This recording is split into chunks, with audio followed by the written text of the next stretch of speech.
یاد رکھنا کہ یہ نصیحت ہے، یاد رکھنا کہ یہ نصیحت ہے، فرض ماں باپ کی اطاعت ہے، فرض ماں باپ کی اطاعت ہے، نہ کرنا تم کبھی ان کو ناخوش، ان کے قدموں تلے جنت ہے۔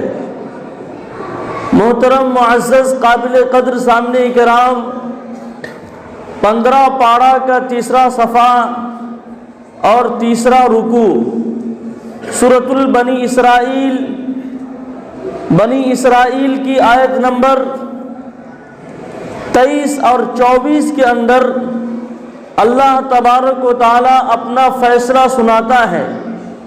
لوگوں کے سامنے اللہ تبارک و تعالی بیان کرتا ہے کہ اے لوگوں سنو، تمہارے پروردگار کا یہ فیصلہ ہے، وَقَضَىٰ رَبُّكَ أَلَّا تَعْبُدُوا إِلَّا إِيَّاهُ وَبِالْوَالِدَيْنِ إِحْسَانًا، کہ تم اپنے پروردگار کی عبادت کرو، اس کے علاوہ کسی اور کی عبادت نہ کرو، صرف ایک اللہ تعالیٰ کے سامنے اپنے سر کو جھکاؤ، اس کے سامنے سجدہ ریز ہو، اس کے سامنے ماتھا ٹیکو، اور اس کے علاوہ کسی اور کے سامنے سجدہ نہ کرو، ماتھا نہ ٹیکو۔ وہی تمہارا خالق ہے، مالک ہے، پالنہار ہے، پروردگار ہے۔ اس کے بعد فرمایا وَقَضَىٰ رَبُّكَ أَلَّا تَعْبُدُوا إِلَّا إِيَّاهُ وَبِالْوَالِدَيْنِ إِحْسَانًا، اور اپنے ماں باپ کے ساتھ، اپنے والدین کے ساتھ اچھا سلوک کرو، حسن سلوک کرو۔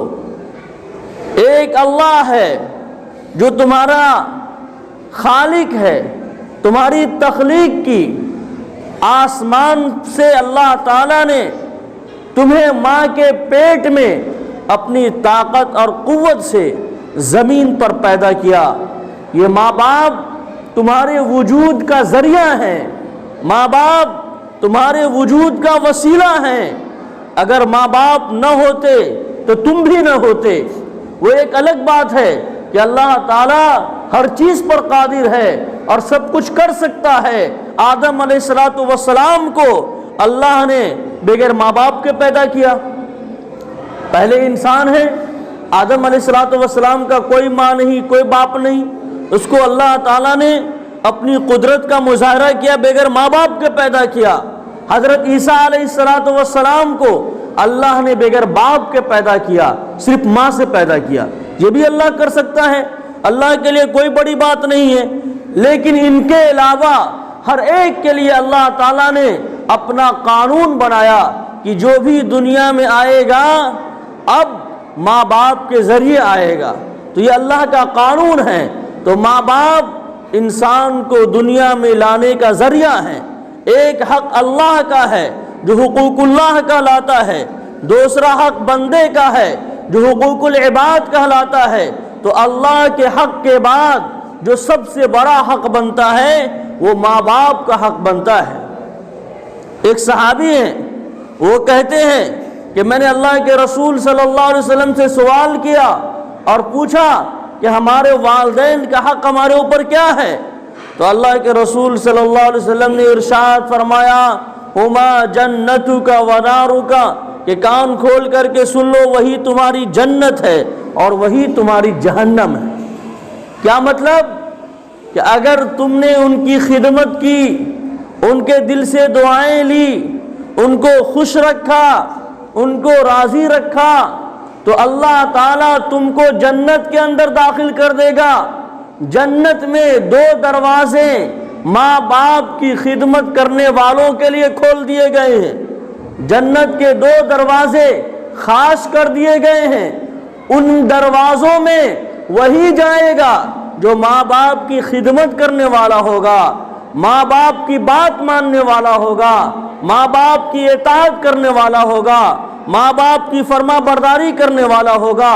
جو نافرمان ہے، جو نالائق ہے، ماں باپ کی بات نہیں مانتا ہے، ان دروازوں سے ان کی انٹری نہیں ہوگی۔ اور اس کے برخلاف اللہ کے رسول صلی اللہ علیہ وسلم نے ارشاد فرمایا کہ سنو، جہنم کے جو 7 دروازے ہیں اس میں 2 دروازے والدین کی نافرمانی کرنے والوں کے لیے کھول دیے گئے ہیں۔ جو ماں باپ کو ستاتے ہیں، پریشان کرتے ہیں، ان کے لیے وہ دونوں دروازے کھول دیے گئے ہیں۔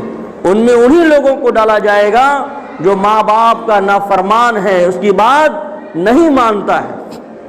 اگر ماں باپ بچوں کو کچھ کہتے ہیں، ان کو ڈانٹتے ہیں، ان کو سمجھاتے ہیں تو وقتی طور پر برا لگتا ہے، لیکن یہی ماں باپ ہیں جو بے لوث محبت کرتے ہیں، کسی غرض کی وجہ سے محبت نہیں کرتے، بس اس وجہ سے محبت کرتے ہیں کہ اللہ تعالیٰ نے ہماری جھولی میں اس کو رکھا ہے، یہ ہمارے بچے ہیں۔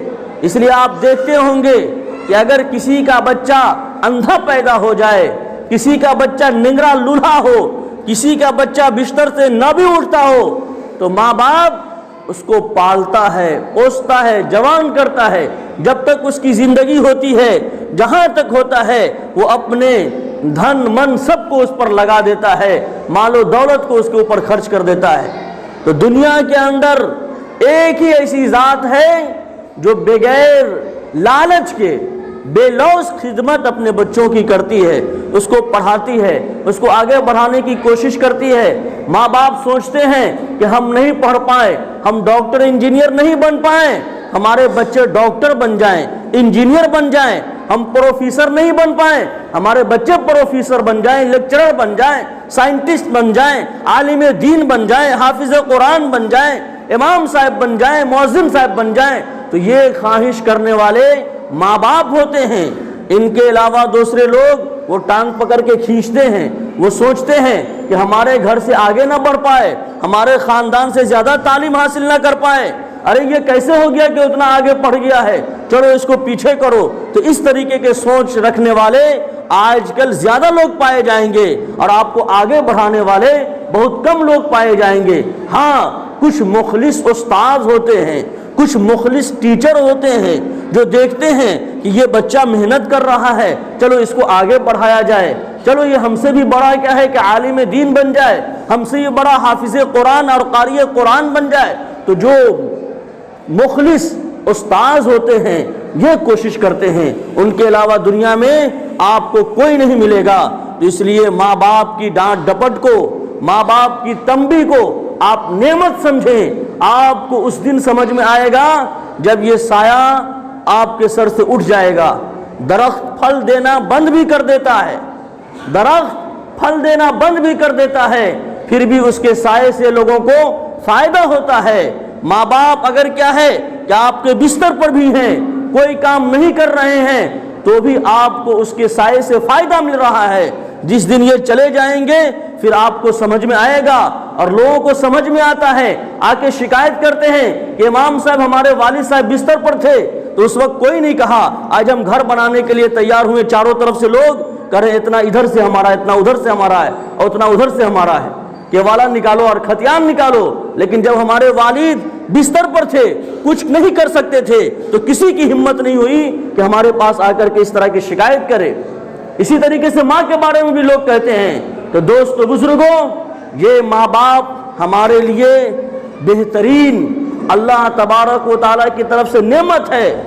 اور کوئی آدمی مکہ مدینہ جا کر کے حج کرتا ہے، اور آج کل تو ایسا معاملہ ہے کہ وہاں بھی تالا لگا دیا گیا ہے، بہت کم افراد کو انٹری کی جا سکتی ہے۔ بہرحال اللہ تعالیٰ ان مصیبتوں سے تمام لوگوں کو بچا کر کے رکھے، اور اگر یہ ظالموں کی سازش ہے تو اللہ تعالیٰ ظالموں کو ناکام کر دے اور ان کو عبرت کا نشان بنا دے۔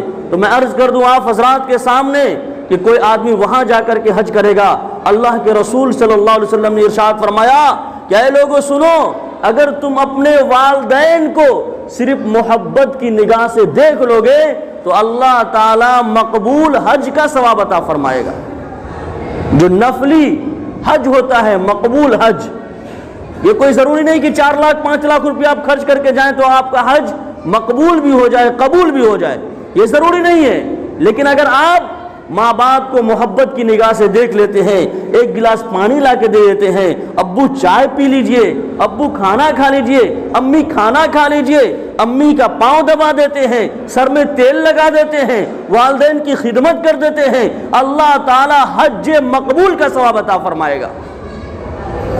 ایک صحابی نے کہا کہ اللہ کے رسول صلی اللہ علیہ وسلم، اگر 100 مرتبہ ہم ماں باپ کی خدمت کریں، ان کو محبت کی نگاہ سے دیکھیں، کوئی کام نہیں ہے، چلو بھائی ماں باپ کی خدمت ہی کیا جائے، ادھر ادھر تو لوگوں کے پاس وقت ہے بتانے کے لیے۔ آج کل کے نوجوان کو دیکھیں گے 12 بجے 1 بجے ادھر ادھر بوراتے رہیں گے، دوستوں یاروں کے پاس بیٹھیں گے، لیکن ماں باپ کے پاس بیٹھنے کے لیے اور اتنا بڑا ثواب حاصل کرنے کے لیے ٹائم نہیں ہے۔ یہ بہت بڑی بدبختی ہے، بدنصیبی ہے۔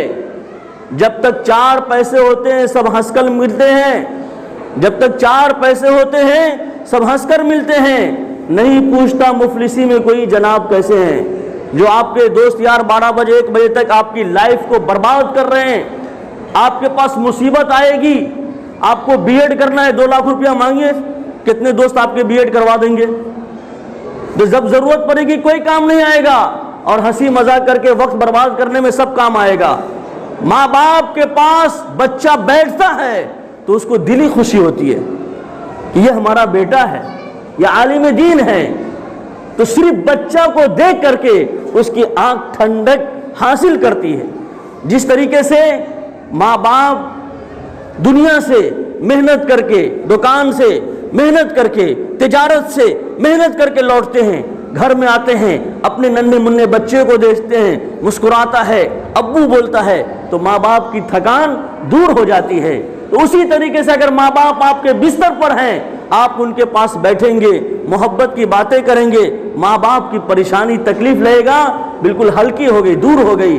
تو اے نوجوانوں، میری درخواست ہے کہ جن کے پاس یہ نعمت ہے آپ ان کو غنیمت سمجھیں اور ماں باپ کے پاس بیٹھیں۔ ایک لڑکا تھا، ماں باپ نے اس کو پڑھایا لکھایا اور اس کے بعد عرب بھیج دیا۔ عرب سے آیا، بہترین حسینہ مل گئی، شادی کر دی گئی، اچھی جاب تھی، بیوی کو لے کر کے چلے گئے، حج کرنے گئے۔ تو حج میں کہا جاتا ہے لبیک اللہم لبیک، تو اس کو لگتا تھا کہ ہم کو آواز آ رہی ہے کہ لا لبیک لا لبیک، یعنی تیرا حج قبول نہیں ہے، تو مردود ہے۔ وہ بہت پریشان ہوا، بہت پرانی کہانی ہے، خط و کتابت کا زمانہ تھا، وہ بھی 6 مہینہ میں پہنچے، سال میں پہنچے، کیسے کیا ہو۔ اس طریقے سے وہ زندگی میں 10 حج کیے، اور اسی طریقے سے اس کے کان میں یہ آواز آتی تھی کہ لا لبیک لا لبیک، تیرا حج قبول نہیں ہے، قبول نہیں ہے۔ اس کے بعد جب 10واں حج کر رہا تھا تو وہ دیکھتا ہے کہ ایک اللہ والے بیٹھے ہوئے ہیں، ان کے پاس وہ جاتے ہیں اور کہتے ہیں کہ حضرت میرے کان میں ایک آواز آتی ہے۔ تو کہا کیا آواز آتی ہے؟ تو کہا میں چکر لگاتا ہوں خانہ کعبہ کا، صفا مروہ پہ میں دوڑتا ہوں، تو میرے کان میں یہ آواز آتی ہے لا لبیک، کہ تم مردود ہے، تیرا حج قبول نہیں ہے۔ تو کہا کہ یہ بتاؤ کہ تمہارے ماں باپ زندہ ہیں؟ تو کہا کہ میں تو بہت دن پہلے، تقریباً 10 سال پہلے میں یہاں آیا ہوں، میری بیوی میرے بچے سب یہیں رہتے ہیں، سے نہیں معلوم میرے ماں باپ زندہ ہے کہ نہیں ہے۔ کہا کہ تم فوراً جاؤ جس طریقے سے ہو اور اپنے گھر جا کر کے ماں باپ کی خدمت کرو، ماں باپ کی خدمت کرو۔ مسئلہ یاد رکھیں، پوری زندگی میں 1 مرتبہ حج کرنا فرض ہے، اور وہ بھی مالداروں کے لیے، غریبوں کے لیے حج نہیں ہے۔ اگر کوئی غریب آدمی کر لیتا ہے تو اس کو ثواب ملے گا، لیکن مالداروں کے لیے پوری زندگی میں 1 ہی مرتبہ حج فرض ہے۔ اب سالے سال حج کر رہے ہیں تو آپ کو نفلی ثواب ملے گا، لیکن فرض جو ہے آپ کا وہ زندگی کا 1 ہی مرتبے کا ہے۔ اب وہ بہت پریشان ہوتا ہے، بیوی کو تیار کرتا ہے، تو جلدی سے بیوی تیار نہیں ہوتی ہے، تو وہ کہتا ہے کہ تم یہی رہو، میں تو نکلوں گا۔ وہ کسی طریقے سے بھاگتے ہوئے آتا ہے تو دیکھتا ہے کہ 10 سال میں پورا باقر گنج کا نقشہ بدل چکا ہے۔ جہاں کبھی یہ واقعہ ہو تو ہر جگہ 10 سال میں چینجنگ آ جاتی ہے، تبدیلی آ جاتی ہے، پھوس کا گھر نہیں، یہ نہیں وہ نہیں۔ تو وہ پوچھتا ہے ایک آدمی سے کہ بتائیے کہ فلاں نام کے جو ایک آدمی تھے وہ ہیں باحیات؟ تو کہا کہ ہاں وہ آدمی تو چلے گئے، لیکن ان کی بیوی ہے جو ہمیشہ اپنے بیٹا کو یاد کرتی ہے اور روتی رہتی ہے، اور اس کا بیٹا بڑا نالائق ہے۔ ماں باپ نے بڑی محنت سے اس کو انجینئرنگ کرائی، اب وہ انجینئر صاحب ہیں، اب وہ ایئر کنڈیشن میں رہیں گے، یا دیہات میں پھوس کے گھر میں کہاں رہیں گے؟ تو یہ دماغ ان کا آسمان پر پہنچ گیا ہے۔ اب وہ یہ نہیں جانتا ہے کہ ماں باپ کس طریقے سے ہم کو انجینئرنگ کرائی، کس طریقے سے ٹیوشن کی فیس ادا کی، کس طریقے سے کالج کی فیس ادا کی، وہ سب کو بھول گیا۔ تو کہا بڑا نالائق اولاد ہے اس کا۔ کوئی آدمی تھا، وہ دو چار کو اسی کو سنا دیا، وہ جانتا نہیں تھا کہ یہ اس کا بچہ ہے۔ پھر آگے جا کر کے کسی سے پوچھتا ہے، وہ بھی اسی طریقے سے کہتا ہے کہ ارے وہ انجینئر صاحب ہے، تو جاہل اس سے اچھا ہے کہ بھائی ماں باپ کو 2 وقت کی روٹی کھلاتا ہے کما کر کے، نہ معلوم کیا کرے گا اتنی دولت۔ یہ 2-4 لوگوں سے سنتے سنتے اپنے گھر پہنچتا ہے تو دیکھتا ہے کہ اس کی ماں بستر پر ہے۔ وہ ایک مرتبہ کہتا ہے ماں، وہ بیچاری رونے لگتی ہے اور فوراً لپک کر کے گلے لگا لیتی ہے۔ اور آج کے نوجوان کہتے ہیں کہ ماں باپ سمجھتے نہیں ہیں۔ جب تم کو بولنے نہیں آتا تھا، او کرتے تھے، تو ماں باپ سب سمجھتے تھے کہ اس کو بھوک لگ گئی ہے، یہ اب پیشاب کرے گا، اب اس کو پانی چاہیے۔ آپ کہیں کہ تم کو پڑھا لکھا کے ڈاکٹر انجینئر بنا دیا، تو ماں باپ سمجھتے نہیں ہیں، ہینگ کرتے ہیں۔ اس طریقے سے نالائق اولاد کہہ دیتے ہیں، آپ کی نیکی برباد ہو سکتی ہے۔ یہ بہت بڑی کیا ہے کہ غفلت ہے، بالکل سمجھتے ہیں۔ آپ کی محبت ان کے دل میں اتنی ہوتی ہے کہ اپنے آپ کو ٹھنڈی کے موسم میں خود ہی بھیگے بستر پر لیٹ جاتی ہے، لیکن بچوں کو کس طریقے سے کیا ہے کہ سوکھے بستر پر لٹاتی ہے، خود بھوکی رہ جاتی ہے لیکن بچوں کے کھانے پینے کا انتظام کرتی ہے۔ تو دوستو بزرگوں، اللہ کے واسطے جن کے ماں باپ زندہ ہیں ان کے پاس بیٹھیں، ان کی خدمت کریں، ان سے سیکھیں۔ اور اگر کسی کے والدین دنیا سے جا چکے تو اللہ کے رسول صلی اللہ علیہ وسلم نے فرمایا کہ ان کے لیے دعائے مغفرت کرو۔ یہاں جیسے انتقال ہوا کچھ پوچھ پاچھ، پارا کی پیٹی لا کے رکھ دیا۔ جو پارا کی پیٹی لا کر کے رکھتا ہے وہ بھی نہیں پڑھتا ہوگا، 3 دن میں جس دن قرآن خوانی ہوئی اس دن پڑھ دیا، بس پورے جتنا جو ہے طاق ہے مسجد کی سب کو پارا کی پیٹی سے بھر دیا، اب اس کو کوئی چھوچھا نہیں کرے گا۔ تو دوستو بزرگوں، یہ سب نہیں ہے۔ آپ روزانہ نماز پڑھنے آتے ہیں، 2-4 رکوع قرآن کریم کی تلاوت کریں اور ان کے لیے دعائے مغفرت کریں، ان کی قبر پر جائیں، قبرستان میں جائیں، اپنی موت کو یاد کریں، اور اس کے بعد جو ان کے جاننے والے ہیں ان سے اچھا سلوک کریں، جو ان کے رشتہ دار ہیں ان سے اچھا سلوک کریں۔ کسی سے ان کا لین دین کا معاملہ ہے، قرض کا معاملہ ہے، وعدہ کا معاملہ ہے، تو ان کو پورا کریں۔ تو اس سے کیا ہے کہ آپ ان کے حقوق کو آپ کچھ نہ کچھ تلافی کر سکتے ہیں اور ادا کر سکتے ہیں۔ اللہ تعالی ہم تمام لوگوں کے والدین کو سلامت رکھے، اور جن کے والدین دنیا سے جا چکے ان تمام کی اللہ تعالی مغفرت فرمائے، آمین یا رب العالمین۔